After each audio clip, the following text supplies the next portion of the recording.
കൂട്ടുകാരെ, ഇത് കാട്ടുചേമ്പ് കൊത്തി ഞുറുക്കി തീയ വെച്ച് നല്ലപോലെ തിളപ്പിച്ചിട്ട് കാലേലം വളങ്കടി പോകാനുള്ള ഒരു മരുന്നുണ്ടാക്കുന്നത്. ഇതുണ്ട്, കാട്ടുചേമ്പ് അതിൻ്റെ തണ്ടും എല്ലാം കൂടെ വെട്ടി കഴിഞ്ഞ് നല്ലപോലെ വേവിച്ചു. എൻ്റെ കാലിന് ഭയങ്കര വളങ്കടിയാണ്. കാര്യം ഇനി ചെറു ചൂടോടുകൂടി കാലേൽ മുക്കുന്ന ഭാഗമാണ്. നല്ല ചൂടാണ് കൂട്ടുകാരി. കണ്ടോ, ചെറു ചൂടോടുകൂടി കാലേൽ മുക്കണം. എൻ്റെ ഈ കാല് വളം കുറച്ച് ഇന്നലെ ഞാൻ ചെയ്തു കൂട്ടുകാരി. ഇന്നലെ ചെയ്തിട്ട് ശരിക്കും കുറഞ്ഞു. അപ്പോൾ ഇന്നും കൂടെ ചെയ്യാമെന്ന് ഓർത്തുണ്ട്. ഇത് ചേമ്പിൻ്റെ തണ്ടാണ്, നല്ല ചൂടാണ്, അതുകൊണ്ട് പയ്യാണ് മുക്കുന്നത്.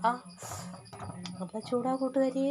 ഇതിങ്ങനെ ചെറു ചൂട് ഉള്ള ചേമ്പ് നല്ലപോലെ, അത് കാട്ടുചേമ്പ് നമ്മൾ പുഴുങ്ങി തിന്നുന്നത് ഞാൻ പല്ല കേട്ടോ കൂട്ടുകാരി. കാട്ടുചേമ്പ് പറമ്പിൽ ഇത് വെട്ടി കഴിഞ്ഞ് ശരിക്കും വേണേൽ കാണിക്കാം. ഇതുണ്ടോ, വേവിച്ച് എന്നിട്ട് ഭയങ്കര ചൂടാണ്. ഞാനൊരു പാത്രത്തിൽ വെച്ച് കാല് മുക്കുന്നതാണ്.